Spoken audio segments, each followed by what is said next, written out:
पहले कांग्रेस रोती थी ईवीएम का रोना, लेकिन अब हिमाचल बीजेपी लगी रोने। नगर निगम शिमला चुनाव में हार के डर से पहले ही रोने लग पड़ी है बीजेपी। सुक्खू सरकार पर लगाया नगर निगम चुनाव में ईवीएम छेड़छाड़ का आरोप। जयराम बोले, पहले दिन से ही कांग्रेस सरकार कर रही है चुनाव को प्रभावित। जब भी देश में कहीं चुनाव हो और ईवीएम से छेड़छाड़ के आरोप सामने ना आए हों, ऐसा कभी नहीं हुआ। हाँ, ये ज़रूर है कि आरोप को लगाते कभी हमने बीजेपी को नहीं सुना।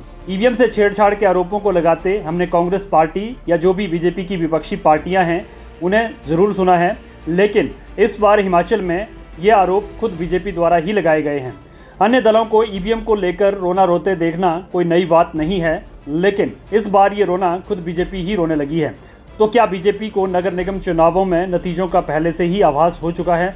राजनीतिक पंडितों की माने तो प्रदेश में कांग्रेस की सरकार होने से नगर निगम चुनावों में भी कांग्रेस का पलड़ा भारी था और पिछले विधानसभा चुनावों में मिली हार की वजह से बीजेपी कार्यकर्ताओं के हौसले पस्त हैं।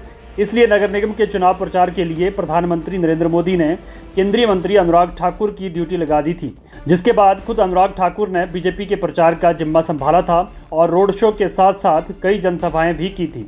लेकिन अब चुनाव के दिन बीजेपी ने कांग्रेस पार्टी पर बड़े आरोप लगाए हैं। दरअसल मंगलवार को हिमाचल के सबसे पुराने नगर निगम और प्रदेश की राजधानी शिमला नगर निगम के लिए वोटिंग हुई। मतदान सुबह 8 बजे शुरू हुआ। इस बीच बीजेपी ने नगर निगम शिमला चुनाव में कांग्रेस सरकार पर मशीनरी के दुरुपयोग के आरोप लगाए हैं। हिमाचल प्रदेश के पूर्व मुख्यमंत्री जयराम ठाकुर और बीजेपी प्रदेश अध्यक्ष doctor Rajeev Bindal EVM machine के साथ छेड़छाड़ का आरोप लगाया और कहा कि सरकार चुनावों को प्रभावित करने की कोशिश कर रही है, जो सरासर गलत है। जयराम ठाकुर और राजीव बिंदल ने कहा कि नगर निगम शिमला चुनाव के बाद 28 और 30 में ईवीएम मशीन में बीजेपी प्रत्याशियों के नाम और चुनाव चिन्ह के क्रम को बदल दिया गया है, जो बेहद दुर्भाग्यपूर्ण है। उन्होंने कहा कि पहले दिन से ही सरकार चुनाव को प्रभावित करने की कोशिश कर रही है और ईवीएम में प्रत्याशियों की क्रमांक संख्या बदल देना सरासर नियमों का उल्लंघन है। बीजेपी का आरोप है कि अब भी चुनाव आयोग की वेबसाइट में पुराने क्रमांक ही दर्शाए जा रहे हैं, लेकिन ईवीएम में सीरियल नंबर को बदल दिया गया है। उन्होंने कहा कि ये सरासर धांधली की जा रही है। एक तरफ कांग्रेस अपनी जीत का दावा कर रही है, दूसरी ओर चुनाव को प्रभावित करने की कोशिश की जा रही है।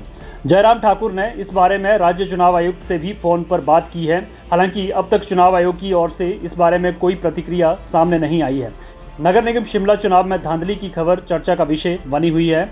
इस मामले पर मुख्यमंत्री सुक्खू ने भी बीजेपी पर पलटवार करते हुए कहा है कि शिमला की जनता अनपढ़ नहीं है, जो ये ना देख पाए कि कौन से क्रमांक पर किस पार्टी का कैंडिडेट है और उन्हें कौन सा बटन दबाना है। शिमला की जनता पढ़ी लिखी है और उन्हें अच्छी तरह से मालूम है कि ईवीएम में उन्हें कौन सा बटन दबाना है। शिमला नगर निगम में चुनाव सुक्खू सरकार के लिए उनकी सरकार द्वारा 5 महीने के कार्यों का परिणाम की तरह होगा। सुक्खू सरकार की लोकप्रियता व मुख्यमंत्री की प्रतिष्ठा को नगर निगम चुनाव के नतीजे तय करेंगे।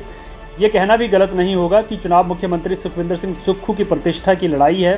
साथ ही आने वाली लोकसभा चुनावों से पहले ये एक तरह से सेमीफाइनल मैच भी माना जा सकता है। इन चुनावों के नतीजों का असर कहीं ना कहीं आने वाले लोकसभा चुनावों में भी देखने को मिलेगा, जिसकी वजह से दोनों ही पार्टियां नगर निगम के चुनावों को हल्के में लेने के मूड में बिल्कुल भी नहीं है। अब 4 मई को आने वाले नतीजे ही बताएंगे कि शिमला नगर निगम पर बीजेपी मिशन रिपीट करेगी या फिर विधानसभा चुनावों की तरह नगर निगम चुनावों में भी कांग्रेस अपना झंडा गाड़ देगी। संदीप शांडिल, पहाड़ी हलचल।